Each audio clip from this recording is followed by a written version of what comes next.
Hello, my name is Jacob Todson, and welcome back to the Wisdom of Odin. Today we have an amazing hike for you. As you can see behind me here, this is a castle in Scotland, in Ayrshire, and it is absolutely wonderful. It's crumbling on the side of a cliff, and so I'm going to show you lots of beautiful views of this. But the subject of today has nothing to do with this castle. I just wanted a beautiful backdrop. Today, we're going to talk about how to turn into a dragonborn and how to use your dragon shout.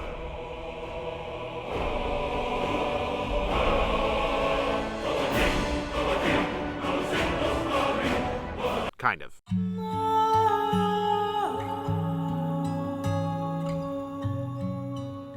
Or at least in more of a real way. I know a lot of people probably just turned the video off, but I just wanted to do that because it's kind of the subject of today's video, and that is using the power of your voice to connect with the natural world, to connect with the gods and the ancestors. And so this is actually a really important subject because it's one that does not get enough attention.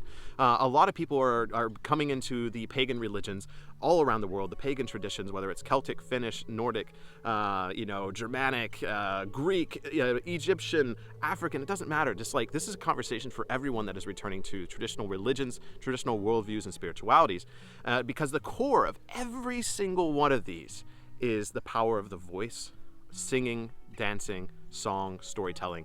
This is the core of so many traditional beliefs, and the only reason we know about these traditional beliefs is because of stories that have been orally passed down to us.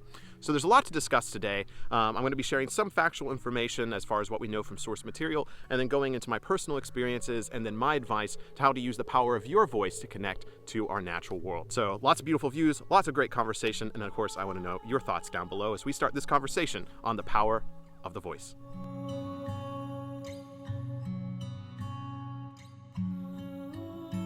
Alright, I apologize. You're going to have to deal with the sound of seabirds while I'm on the sea because I had to get you this view right here. Don't even look at my face.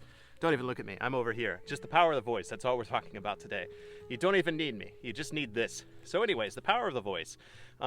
Historically can be seen in so much. And for my predominantly Norse pagan audience, the power of the voice definitely comes from Odin himself, because in the stories of Vili and Ve and Odin walking on the shores, hey, that's perfect. We're walking on the shores right now. I mean, Odin, Vili, and Ve were walking on the shores. I love that. I didn't make that connection before. And they found driftwood, and they turned it into humanity.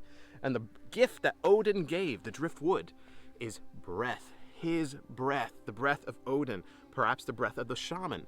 And so this breath is what we use to speak. If we don't have breath, we can't speak. And so Odin's gift to us is literally to use our voice, is to live, is to sing, to communicate, because while there are seabirds above me calling at the top of their lungs, the way they communicate is limited, and some birds are far more beautiful than that, and obviously animals can make beautiful noise, but nothing beats the ability of humanity. This is what we are best at, in my opinion, is voicing our opinions. We're really good at that. We need to use our voice more to less voice our opinions and more sing to the gods and sing to nature and use it to make beautiful things. I think that's something we've lost in this modern era, is using the power of our voice to create beauty. You know, if you're into the chakras, perhaps our world has lost its throat chakra. And again, this is something we see in so many cultures. So not only do we see it in the Norse with Odin giving the power of breath, but a mythology I've been researching for a while now is the Hopi legend from the United States. So the Native American, the indigenous people, the Hopi tribe. There's a really good book, literally called The Book of the Hopi. It goes over their myths and legends. And so I've been reading this for a time now. And something I really love is their chief deity, I believe it's pronounced Tewa, Tewa basically created humanity, or allowed for the creation of humanity, to honor Tewa, to honor the universe, to honor the divine beings. And one of the parts of the legend is that he created or allowed for the creation of the North and the South Pole, which allow to carry the voices and music of humanity into the universe, up into the realm of the gods.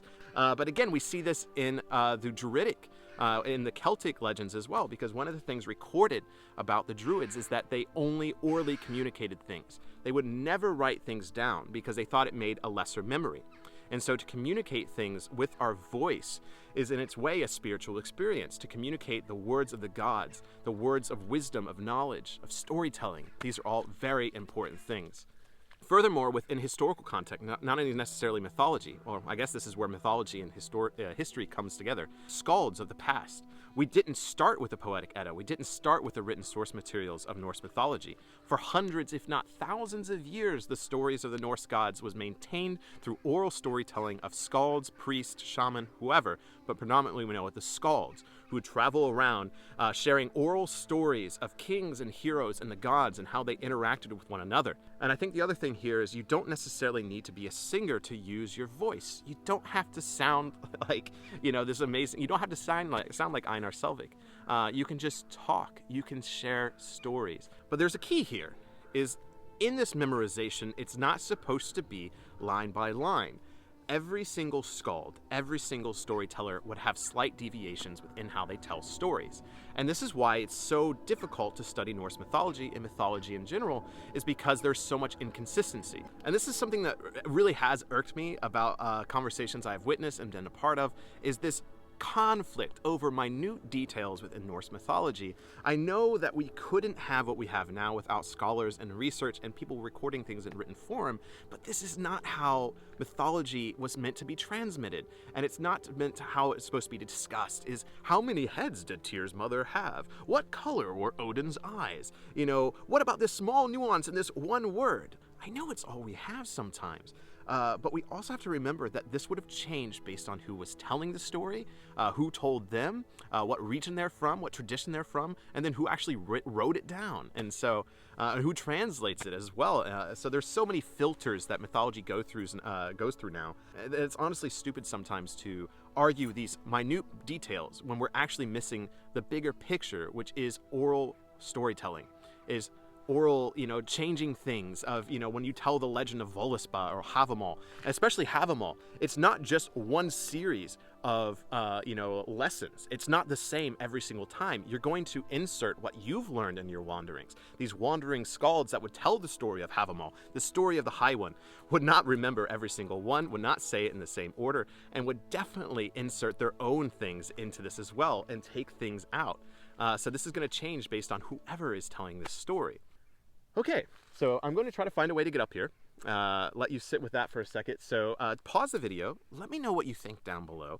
Go into that comment section. Do you think I'm onto something here? This is not something I see people talk about enough. And so let me know if you think I'm batshit crazy. Let me know if you actually think I'm onto something here. Let me know your thoughts, and let me know if you're inspired to sing more. But there's the Scottish sun. So I need to find a way to get up here to share with you this amazing view, and we'll finish out the video and this conversation. So hit pause, comment, and I'm going to start walking up here.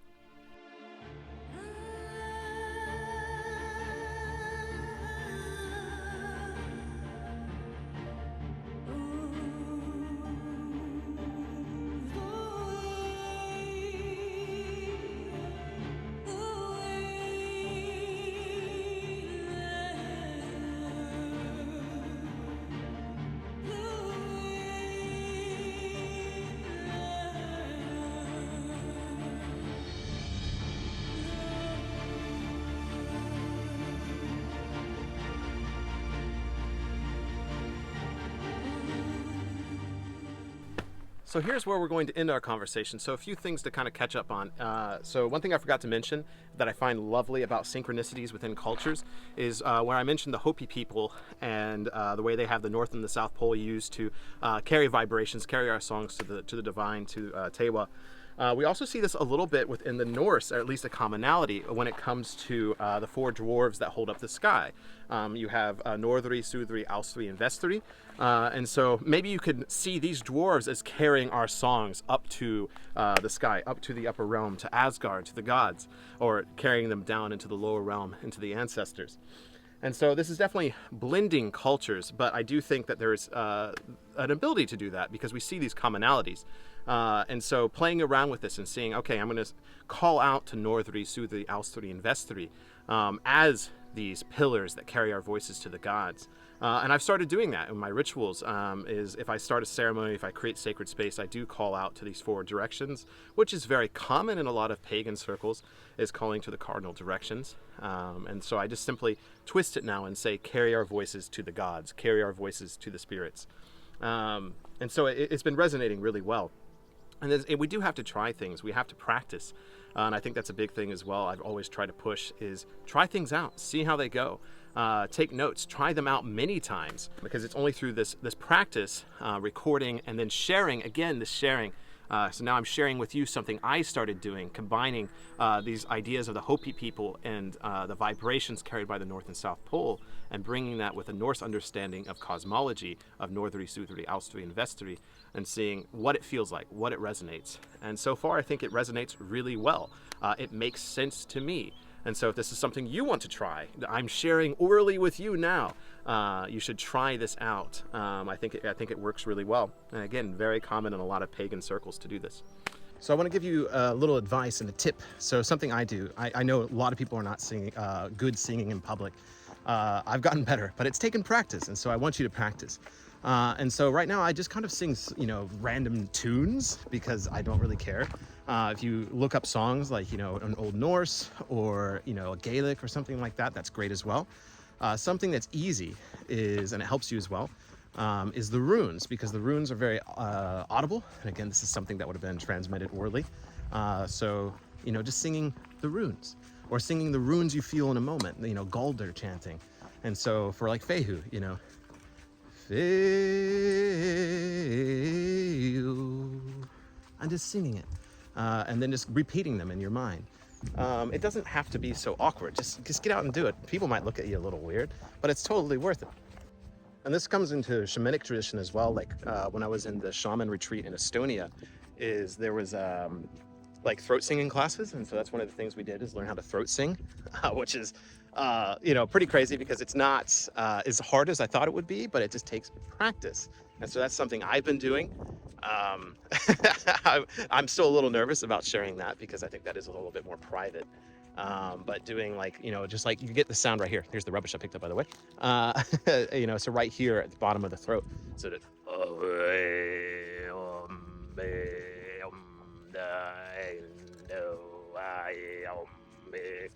stuff like that. So I do that a little bit more for rituals. I don't just randomly do that. It's very grounding. And from what we learned in those shaman classes as well, it's very healing. And when shamans use it, it can actually help heal blockages in a person, their client, their healing. But yeah, just play around with it. The power of the voice is something, again, we're losing so quickly. And it's something I lost, and I had to seek out. And it's something that I'm being very vocal about, clearly, telling other people, we need to sing more. You need to open that throat chakra, whatever you want to call it. You need to open your voice. You'll be so amazed that once you find it again, it's incredible. You'll be that fool, just like me, walking through the fields, singing, just because it makes you feel connected and a part of this amazing ecosystem and spiritual belief. Something else, I think, the power of the voice, that it maybe is a little bit more personal, but I think we see in like the Havamal as well, and then like the understandings of Odin and just hospitality and human culture, is our ability to share with one another. It's not just singing to the gods, it's not just singing to the spirits, which is something I definitely think you need to do, because it's something we all need to do more. But as far as sharing things, our ability to talk to people, is so powerful, because again, this is something that is limited in animals. Of course, species like whales can communicate better, dogs, cats, they can communicate. But our ability to communicate nuance, romance, love, understanding, beauty, hardship, pain, all these things is one of the reasons our species is, everyone says the opposable thumb. I say it's the voice has been able to carry ourselves so much further, because we're able to share ideas, we're able to pass down stories. And so to communicate with one another is something that we're definitely losing in our post-COVID world, is our ability to talk, our ability to understand, to share experiences. This is so important. In our increasingly isolated world, we need to talk to each other more. And it doesn't mean just talk to the people that agree with you. It means talk to people you don't agree with. It means sharing and understanding people's stories that aren't the same as yours. In fact, we need to talk to people who we don't understand their stories as much. It's something I always try to do, is speak to everyone I meet along the way. And, and there's been plenty of times I talk to people that I'm like, ooh, I don't necessarily agree with their worldview, but there's still something we can share here between one another. And this is something that people don't want us to do anymore. There's definitely people who don't want us talking to one another, and that's just stupid. We're humans, we need to talk. And it's only when we stop talking to each other that problems really, really start. coming in. I think we're all seeing that in our world. The power of the voice is not only spiritually powerful, but it's culturally powerful. It's humanly powerful. It's something innately that we need to do with one another. And so I think it's something that hopefully everyone can take a lesson from. Because clearly our ancient ancestors from all traditions have seen this power. And it's something that we are losing and we need to bring back. And so that is the lesson of this video. I hope it has resonated with you. I hope it's been carried by Northri, Southri, Austri, and Vestri, by the Poles, been carried out to you, so that you can see that it is important. I'm thankful for this day. I'm thankful for the beauty of Scotland. Thankful for all of you.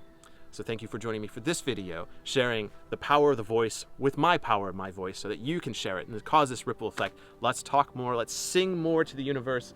Let's sing more to the sky and just be so grateful for our world and share that. Thank you so very much, and I'll see you in the next video here at the Wisdom of Odin.